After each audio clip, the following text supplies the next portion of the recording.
dice que esté en pausa. ¿Pueden ver mi pantalla? Sí, Hola. Doc, pero la de asociada a catéter todavía sale. Ahí, ¿por qué sale así?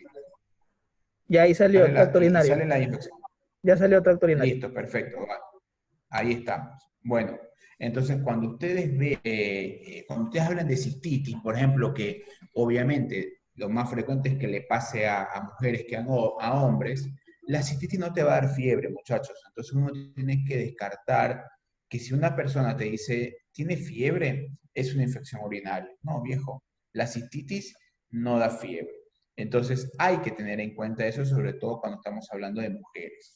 Bueno, cuando uno habla de infecciones urinarias asociadas a la sonda vesical, uno tiene que tener en cuenta que esto es la tercera o cuarta causa más frecuente de infección asociada al cuidado de la salud. Casi todos los casos están asociados a instrumentación de la vía urinaria y esto es súper importante porque uno tiene que entender que mientras más manipulada esté la vía urinaria, peor para el paciente. Entonces, lo que uno tiene que hacer es siempre pensar, el paciente necesita sonda hoy, el paciente tiene que estar con una sonda hoy, porque es la única manera que uno termine con el mal uso de antibióticos y con esos cultivos positivos. El diagnóstico de una infección urinaria asociada a sonda vesical es muy complicado, porque, por ejemplo, el paciente no les va a referir disuria si está con una sonda, porque dice, sí, a mí me duele, me arde algo, y puede ser por la sonda. Fiebre puede tener por cualquier otra cosa, digamos. Uno tendría que buscar un dato importante, podría ser ese dolor suprapúbico que pueden tener los pacientes. Y generalmente las infecciones urinarias en terapia intensiva se diagnostican desde el punto de vista porque tiene un urocultivo positivo. Y eso no está bien, porque ustedes no pueden pensar que cultivo positivo es sinónimo de infección. Eso uno tiene que sacárselo de la cabeza. Les acabo de mencionar de bacteriemia asociada a catéter. Un catéter positivo sin hemocultivo es una colonización, en la gran mayoría de los casos. Entonces, no amerita antibióticos. Entonces, son esas cosas claves que ustedes no se pueden olvidar. Un cultivo positivo, un urocultivo positivo, no necesariamente es una infección urinaria. Así que no tienen por qué pensar que todo cultivo positivo en una terapia intensiva, ay, este paciente tiene urocultivo positivo, lo tengo que tratar. Así no funciona. Bueno, y ¿por qué? Porque nosotros podemos tener lo que se conoce como bacteriuria asintomática. Y esto es un tema, muchachos, que por favor quiero que nunca más se lo olviden, el tema de la bacteriuria asintomática. Todo paciente que tiene colocada una sonda, dependiendo del sistema que usen, que nosotros acá tenemos esos sistemas abiertos, va a tener un cultivo, va a tener probablemente ya una colonización de la sonda y por ende tiene toda la posibilidad de tener cultivos positivos. ¿Cuál es el tema? Que la bacteriuria asintomática a mí me habla de presencia de bacterias en orina sin clínica. Y esto, por ejemplo, se los pongo cuando ustedes van a ambulatorio, tienen un paciente ambulatorio. Una mujer que se va a poner una cadera y le piden que por favor evalúe a la mujer porque tiene un cultivo positivo. ¿Qué hacen los médicos? Lamentablemente dicen, tome este antibiótico. Y cuando termine el tratamiento, le mandamos un cultivo de vuelta. Regresan con el nuevo cultivo, el mismo germen. Qué raro que no, seguramente no tomó bien los antibióticos. Le ponen otro antibiótico o le ponen el mismo antibiótico. Están retrasando la cirugía. Le vuelven a pedir un urocultivo. Sale positivo nuevamente. Dice, pero señora, ¿tiene síntomas? No, no tengo síntomas. Qué raro. Le damos otro antibiótico y empiezan ya a tener resistencia. Y eso es vuelvo a decir, el modelo perfecto para generar resistencia. Si no sabe, no haga. Primero, primer concepto, no hacer daño. Segundo, no todo cultivo positivo de orina significa infección. Tiene que pensar que puede tener una bacteria asintomática.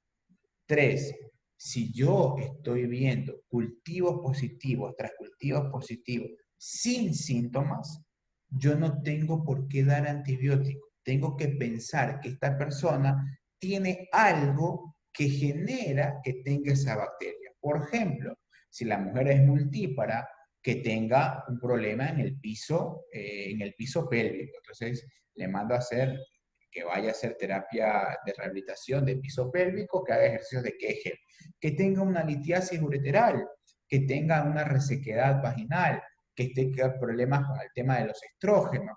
Entonces, hay un montón de factores, por eso que tendría que ver la urología y ginecología, y ellos como que se olvidan que existe esta enfermedad, esta definición, bacteriuria sintomática. Les pido que la busquen, por favor.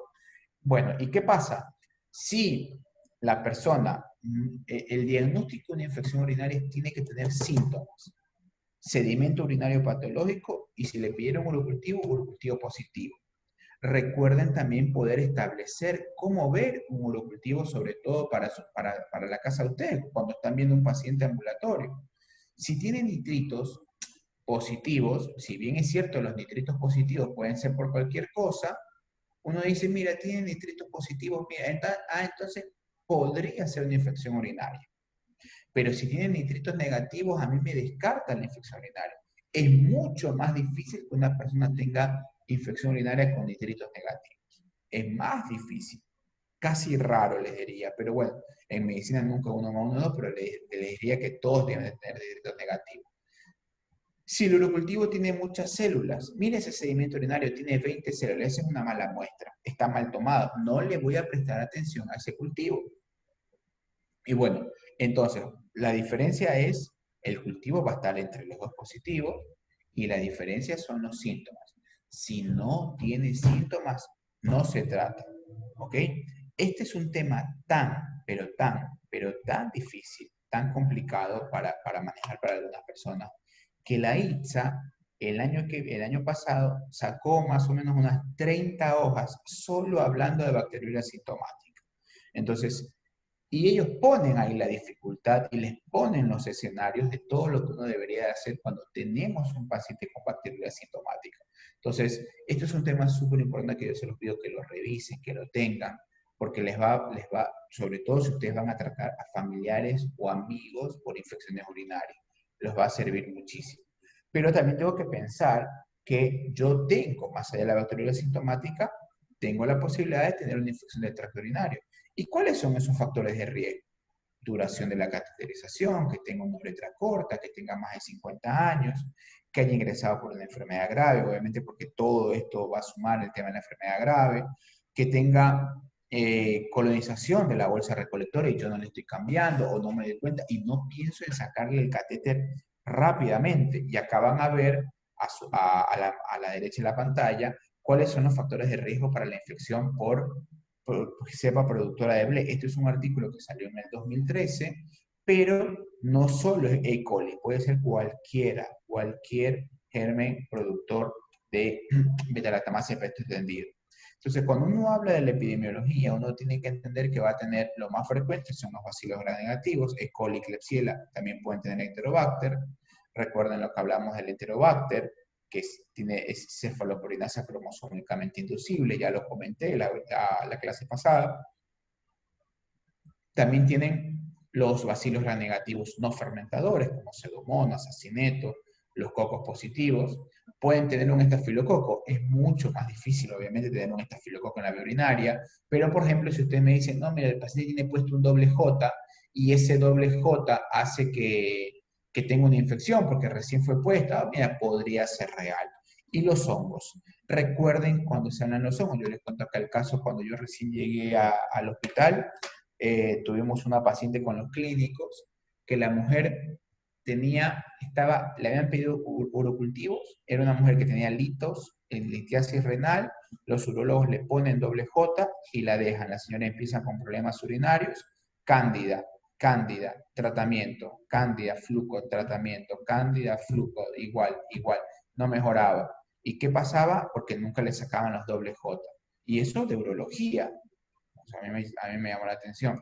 ¿Qué pasó? ¿Cómo yo la conozco a la señora? Porque la señora se interna febril y con imágenes nodulares en todo el pulmón. La señora había hecho una candidemia con embolias sépticas pulmonares, para que tengan una idea, desde el punto de vista urinario. ¿Qué hicimos? Jodimos tanto para sacarle el doble J a la mujer, le sacaron el doble J, le puse en ese momento equinocandinas hasta poder confirmar, porque ya le habían dado muchas veces fluconazol, no sabía si iba a ser sensible o no, entonces, y hasta que lo pude obtener, Y ahí sí, se cambió a fluco, y bueno, y gracias a Dios esa mujer ahora está viva, pero hizo una candidiasis, una enfermedad candidíaca diseminada. Es muy importante saber que las cándidas habitan el tracto gastrointestinal, el urinario de la piel, la más frecuente de todas es la albicans, y generalmente el 99% van a ser sensibles a flujo. Antiguamente se clasificaban como cándida albicans y no albicans. Ahora, por la ventaja de la tipificación o de los estudios moleculares, la verdad es que tenemos poder llegar a un diagnóstico de qué tipo de cándida es. Tenemos la cándida glabrata. Recuerden que cuando ustedes vean una glabrata, no solo en orina, sino en cualquier parte del cuerpo, la glabrata es R afluco. O sea, la gran mayoría va a ser R-fluco. La que siempre, siempre, siempre, o casi siempre es R-fluco, es la Candida krusei. Ustedes ven una glabrata y ustedes ven una krusei, ustedes no pueden ponerle fluco. Deben de poner equinocandinas y ver si en la glabrata es sensible. Pero en la krusei, 99.9% que va a ser resistente. Candida tropicalis, Candida parapsilosis. La Candida parapsilosis se relaciona muchísimo con las candidiamas asociadas a catéter, y esto es un dato muy, muy importante. In vitro, si bien es cierto, las equinocandinas le pegan a todas, esta como que no le va muy bien con las equinocandinas, y uno debería ponerle fluconazol. Recuerden, parapsilosis. Después tenemos, bueno, la Cruzei que ya les mencionaba, y como novedad, recuerden que nosotros también tenemos ahora la Candida auris, que esa no se la puse acá, pero es un problema gigantesco que tenemos ahora con el tema de la Candida auris, pero gracias a Dios a nuestro país todavía no ha llegado. La candiduria per se puede ser por una contaminación de la muestra, por una colonización de la vía central, que también es muy importante, de la vía urinaria, perdón, de la vía central. Y en unidades cerradas se reportan hasta un 28 de los pacientes con sonda vesical. Por eso es que ustedes tienen que todos los días preguntarse, ¿requiere la sonda vesical? ¿Sí o no? No pueden no preguntarse esas cosas. Bueno, ahí están los factores de riesgo, que son más o menos parecidos a los otros. Siguiendo con el tema de cándida, para el diagnóstico de hito asociado a sonda vesical y origen se debe considerar la candiduria. Desaparece tras la remoción de la sonda vesical. Ahí voy a interpretar como una colonización o una contaminación. Si la candiduria persiste tras la remoción de la vía urinaria, pero de la sonda vesical, puede ser por colonización y o infección, y el urocultivo no me lo permite diferenciar. Voy a ver qué pasa conforme pasen los días. ¿Mm? Bueno, y la piuria, que es importante esto, que no es relevante para pacientes con sonda. O sea, una persona, eso es muy importante. Acá tú tomas un urocultivo y te dicen, tiene piocitos. Los piocitos no son sinónimo de infección urinaria. Bueno, ¿y qué te dicen las cosas? Lo primero, ante la presencia de candiduria, repetir el urocultivo. Lo más importante, obviamente, es tratar de sacarle la sonda. Pero si está negativo, lo interpreto como contaminación o una colonización. Y si está positivo, puedo interpretar puedo interpretar como una colonización, pero en los pacientes asintomáticos. Si tiene síntomas urinarios bajos, como una sensación de molestia, dolor suprapúbico, dolor lumbar, que puede tener estos pacientes que están sondados, bueno, y tengo elementos de una cándida, tengo que sacar la sonda y ver y modificar los factores de riesgo que tiene el señor. Por ejemplo, si tiene la sonda, se la tengo que sacar. Punto número uno. Bueno, y después con otros síntomas también me dicen todas las cosas, pero lo más importante es que yo tengo que tratar de sacar la sonda vesical. No, esto es lo mismo, lo mismo. Bueno, en pacientes con sonda vesical, los microorganismos entran por la inserción de la sonda, o pueden tener por vía endo o exoluminal. No recuerden que las sondas vesicales no deberían estar en el piso acostadas, eso es una porquería, deberían de estar colgadas de la cama. La bacteriuria aumenta proporcionalmente el tiempo de sondaje. Esto es un tema muy, muy importante, porque acá nosotros no es que tenemos sistemas cerrados que acá se manipulan, se los ponen en el piso, o sea, pasa de todo. Un dato que la mortalidad de los pacientes con bacteriemia secundaria ITU es aproximadamente un 13%, o sea, no es un tema menor que puede pasar. El tratamiento empírico inicial va a depender según la interpretación clínica y la gravedad. No tratar las bacteriurias asintomáticas asociadas a la sonda vesical, salvo en situaciones puntuales. Por ejemplo, ustedes me dicen a mí, yo tengo una bacteriuria asintomática en la calle y es una mujer embarazada. No, pero a mí el doctor Díaz me dijo que la bacteriuria asintomática no se trata. En una embarazada se trata. ¿Por qué? Porque tiene el riesgo de perder al niño. En un paciente que le van a instrumentar la vía urinaria, se trata. ¿Por qué? Porque si tiene una bacteria asintomática y el urólogo dice, yo le voy a hacer una citoscopía, que sangran un montón, o le voy a hacer una RTPU, que es la resección transplantático lateral, y me dicen, y eso que el paciente sangra, yo a ese paciente lo puedo complicar porque se me puede poner bacteriémico. Entonces es un tema no menor a tener en cuenta. Bueno, y de los tratamientos es más o menos lo que tienen ahí, o sea, empírico inicial, sin factores de riesgo para BLE, uno podría usar pipertazo, podría usar quinolonas, pero la verdad es que uno prefiere tener el cultivo, pipertazo no estaría mal, si es con factores de riesgo para un germen BLE, como les mencioné anteriormente, carbapenémicos. Si es una KPC, usa carbapenémico más colistin, podría ser carbapenémico más fofo, podría ser carbapenémico más amica. Alguien me dice, no, pero yo quiero juntar colistin amica, y sí, como usarlo puedes usar, pero hay que tener en cuenta ese riñón que hay que ver que sufre. Bueno, y en ITU por gram positivos generalmente va a pasar más que sea por el enterofecalis que faecium. Generalmente el enterofecalis siempre va a ser generalmente sensible a ampicilina y bueno, eh, creo que nada más de eso. Ahora, ¿qué puedo yo hacer para prevenir? No recambio programado. Lamentablemente en los hospitales algunas veces se cambian a los pacientes cada 7 días se le cambia el catéter y eso está mal. Eso no hay que hacer, porque yo voy a estar tratando, si está colonizada la vía urinaria, yo lo estoy haciendo que lamentablemente ese paciente se pueda poner bacteriémico. No usar tratamiento de antibióticos sistémicos locales para prevenir una ITU, minimizar el trauma, considerar usos alternativas de zona vesical. Yo no sé si se acuerdan, pero existía lo que son unos preservativos para el hombre, que se los ajusta con velcro al pene, para no ponerle sonda vesical y que se podía hacerlo como, eso se llamaba Uroset, creo que se llamaba. Pero acá se hacía el Uroset criollo, que era un preservativo, que se lo fijaba con esparadrapo y se ponía la sonda en la punta. Ay, perdón. Y eso disminuía el tema de la posibilidad de tener una infección del tracto urinario. Bueno, yo creo que con eso... Ah, perdón, y plantear siempre el cateterismo intermitente, sobre todo en los pacientes que tienen problemas de médula y no tienen que estar sondados todo el tiempo, la verdad es que es preferible que esas personas se hagan cateterismos intermitentes. Bueno, recuerden que tienen la dirección de mi correo electrónico. Si tienen alguna duda, alguna pregunta, me pueden escribir tranquilamente. Bueno, muchísimas gracias. Espero que les haya servido.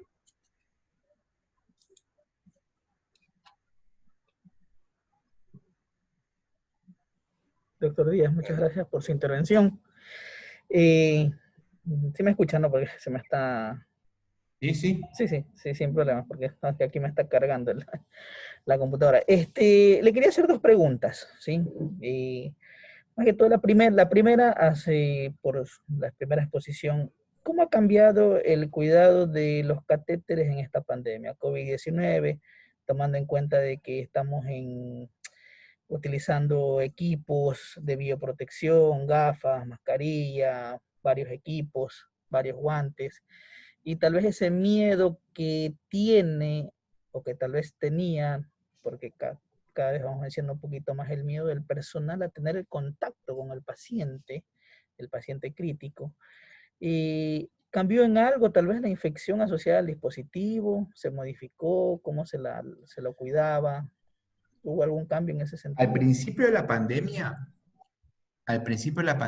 cambió mucho el tema de que la gente le tenía mucho miedo a poder agarrarse COVID y la gente se cuidaba más, se lavaba más las manos y protegía todo. Entonces, nosotros en el hospital estamos tratando de sacar los datos, tabularlos, pero nos dimos cuenta con la gente de control de infecciones que teníamos, obviamente, también había menos pacientes, pero teníamos menos infecciones asociadas a los cuidados de la salud. Y es porque ese temor de tocar un paciente COVID hacía que la gente se ponga doble guante, se lave la mano sobre el guante, se saque el guante, lo tire, no se despreocupe y estar con todo. Ahora tú vas a cualquier lado y es lo mismo. Ya sabemos que COVID es por acá, entonces como tengo mascarilla, voy y toco al paciente COVID que tiene KPC, le toco la sábana, toco el monitor, lo toco, no me lavo las manos y voy a ver al otro. Entonces, y esto ya nos pasó en el 2009. En el 2009 en muchos lados en el mundo se reportó que hubieron menor incidencia de infecciones asociadas al cuidado de la salud por el tema post-influenza. En el 2009, ustedes tienen que acordarse que nosotros, bueno, en Ecuador no fue, pero yo estaba todavía viviendo en Argentina, fue un boom el tema de la influenza H1N1, era terrible, hacer guardias en ese momento era catastrófico por la cantidad. Me daban una sala con 50 pacientes solo para ti. Y éramos tres de guardia, tres salas para cada uno, tres salas para nosotros. Entonces era terrible hacer eso. Y la gente, efectivamente, al principio, wow, no había infecciones asociadas a catéter. Nos disfrazábamos, peor que qué. Pero pasó el tiempo y empezaron lo mismo. Entonces, yo creo que la gente, cuando tiene temor, cuida más y protege más los accesos, cuida más el ventilador, cuida más al paciente. Es una de las, o sea, el tema sobre todo de las enfermedades asociadas a los cuidados de la salud. Cuando pierde, cuando ya pierde ese temor, ya, ya manipula la vía central sin guantes, pasa el medicamento sin lavarse las manos, probablemente. Entonces, te dicen, ah, fíjate cómo está la vía central, le sacaste la sábana hacia el paciente sin ponerte guantes, sin lavarte nada, ah, mira, no, se ve bien, y la tocas con tu dedo purito, y después agarras el celular, después agarras la lapicera. Entonces, por eso decía, el problema de las vías centrales no solo es que impone, el problema es que manipula, y nosotros, bueno, en este caso la gente de terapia intensiva manipula las vías centrales, no solo el enfermero. Por ejemplo, antes se tomaba PVC, ahora ya no se usa más PVC, ustedes utilizan otros métodos dinámicos para poder establecer mejor los datos que te dan, o sea, son más fidedignos que una PVC, digamos. Ya la PVC ya está quedando cada vez más en el olvido. No sé si algún lado se sigue utilizando, pero hace algunos años atrás ya como que ya no va más. Y te dabas cuenta que también es la PVC así nomás, no, dame la jeringa nomás. Van a tomar los cultivos, sangre nomás así directo, y uno dice, chuta, esas son las cosas que uno no... Y eso que no hemos hablado de la infección asociada a catéter cuando salen dos gérmenes iguales que la gente hace los pareaditos, que no pasa nada con los infectólogos, le sacan una jeringa de 20 y con la misma jeringa ponen en Los los dos dos. frascos llenan los dos frascos y dicen, yo tomé los dos hemocultivos. Y eso es un error, porque después puede ser, si te crece un germen, estás pensando en que ese germen tienes que tratarlo, no sabes si es un contaminante, si es real, entonces... Pero bueno, al principio de la pandemia se controlaba, ahora es como que se volvió, se retrocedió. Es un tema real. Bueno, y la otra pregunta que le hago a usted, ¿qué hacer, qué actitud tomar ante un paciente que viene con un evidente problema de fiebre, lumbalgia, disuria y una aparente cistitis? Y tenemos un cultivo o un urocultivo positivo para una bacteria y positivo para una cándida. ¿Qué actitud terapéutica tomamos en ese paciente? ¿Damos Generalmente, doble tratamiento o nos esperamos? generalmente, sí, generalmente las infecciones suelen ser monobacterianas o monomicrobianas, digamos, a excepción de la panza, digamos. Si sueles tener una neumonía, va a ser por un germen. Una neumonía asociada a los cuidados de la salud va a ser por un germen. Si uno hace estudios moleculares, que no sé si alguno de los chicos ha tenido la oportunidad de trabajar y ver un estudio molecular que te aparecen 10.000 gérmenes, uno tiene que tratar y ver entre armar más o menos todo lo que hace para poder dar un tratamiento, un esquema de antibiótico completo. Pero si yo tengo un paciente que me viene, no sé, no sé si dijiste sondado porque se cortó, pero me viene con síntomas urinarios y en el urocultivo me vienen dos bichos, yo voy a pensar, una cándida, una bacteria, voy a pensar que está contaminado. Pero como tiene clínica, yo no puedo desmerecer la clínica y no sé cuál de los dos me está afectando. Entonces, le tomo una muestra de orina, le pongo un antibiótico, le pongo un antifúngico y aguardo hasta ver qué me crece. ¿Por qué? Porque yo no lo voy a saber. Y si tengo ese dato que me dicen, no sé, una Escherichia coli ble y me sale una cándida, yo digo, chuta, pero cándida, este tipo tendrá factores de riesgo. ¿Qué habrá pasado? Y no sé, me viene en una situación de que está con compromiso, fiebre, escalofrío, yo voy a pensar que este tipo puede estar bacteriémico o candidémico, yo me la juego por lo seguro. Voy y le pongo o un le pongo el carbapenémico, o si es sensible a quinolonas, le pongo quinolonas. O si es sensible a micacina y digo, bueno, no tengo un carbapenémico, le pongo amicacina, porque también lo puedo usar. Y voy y le pongo un antifúngico. Y si tengo caspo, le pongo caspo, le tengo anídula, le pongo anídula, porque uno tiene que saber que tiene que empezar entre una situación de no tener el dato, una equinocandina. Pero si acá me dice, bueno, mira, no, ¿sabes qué? Puede ser una cándida albicans y no tengo quinocandinas, bueno, le voy a poner fluco. Pero generalmente no pasan esas cosas, pero no quiere decir que no puedan pasar. Pero me la juego por la clínica del paciente. Si el paciente está comprometido, ahora viene y me dice, mira, no tengo unos síntomas inespecíficos, no tengo fiebre, pero me hice un cultivo. No tengo nada, me hice un cultivo y tengo estos dos bichos. No, no tomes nada y te lo repito y le explico cómo tomarse bien el cultivo para decir, una de las consultas que más tengo a nivel público, ni siquiera privado, público, son las bacterias asintomáticas. Es terrible la cantidad de bacterias asintomáticas que me mandan los cardiólogos, los, los endocrinólogos, los traumatólogos, los urólogos. Es impresionante y me mandan ya con KPC, con BLE, porque le dieron, y dicen ya no, bueno, ahora sí tiene un germen, y le echan la culpa al paciente. Uy, no, usted tiene un germen malísimo. Así es el médico, no le echamos la culpa al otro. Usted tiene un germen terrible, váyase al infectólogo, le tiene que dar un antibiótico que mate todo eso. Y cuando vienen al infectólogo, digo, no, yo no le voy a dar nada. No, pero si a mí el doctor me dijo que usted me va a dar un antibiótico que me cure. Y es todas las semanas tengo entre uno y dos casos ahí en la consulta externa del hospital. A nivel privado no me llegan porque a nivel privado todos quieren tratar. A no ser que ya sea muy, muy raro te mandan. Pero bueno, Pues, tenemos una pregunta, Doc. eso.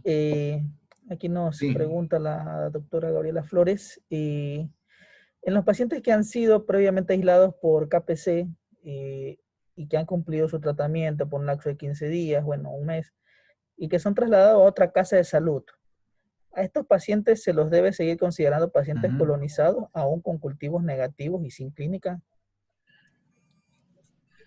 Es una buena pregunta y sí hay que tratarlo de verlo de varios lados. Primero, la colonización de los pacientes, uno depende, en este caso, como pregunta KPC, yo la tengo que entender que la voy a tener a nivel del tubo digestivo.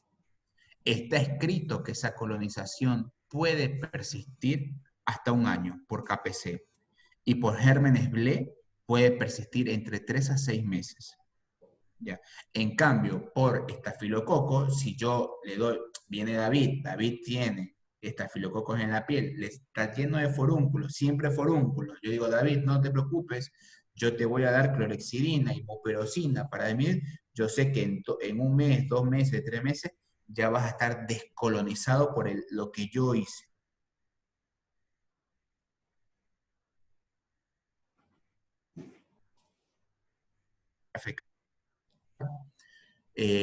Esto es un trabajo que salió hace muchos años atrás por los holandeses, que uno decía que cuando el paciente altera su flora intestinal por una KPC, si yo le doy no,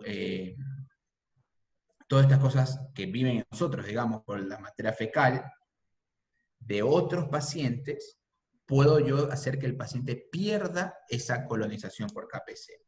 Pero sí, los cultivos positivos en un paciente con clínica te demuestran infección. Un cultivo positivo sin clínica te demuestra colonización. Entonces, esa colonización de KPC puede persistir hasta por un año. Y lamentablemente, es más, yo tengo un paciente KPC que se fue de alta hoy y me viene a los 3 meses. Idealmente, estamos hablando de lo que está escrito y qué es lo que se debería hacer.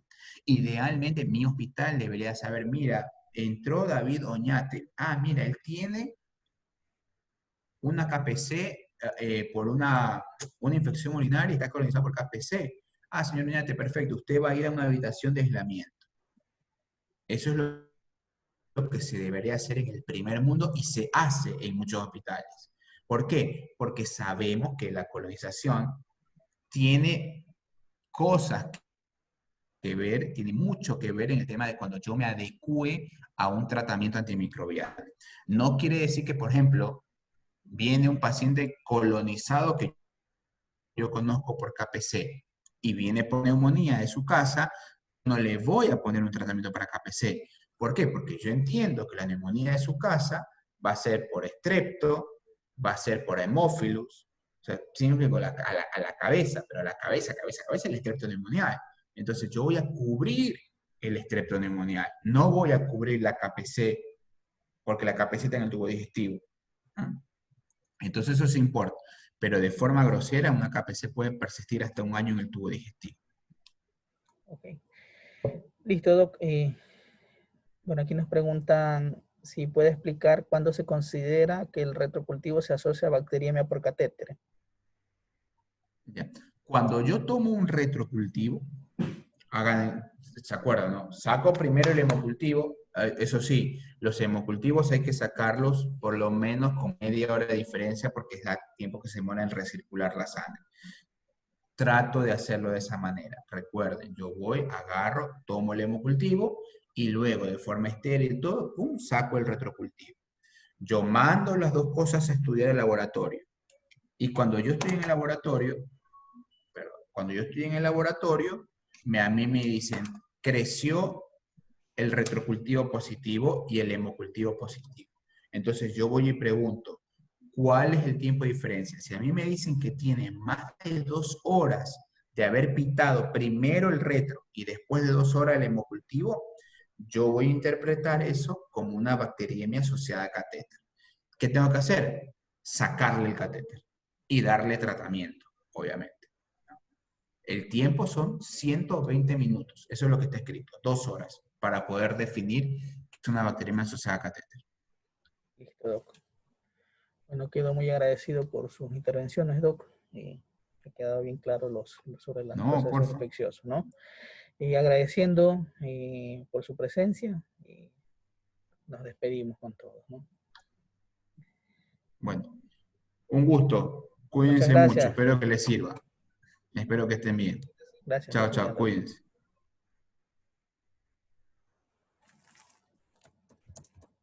Nos conectamos.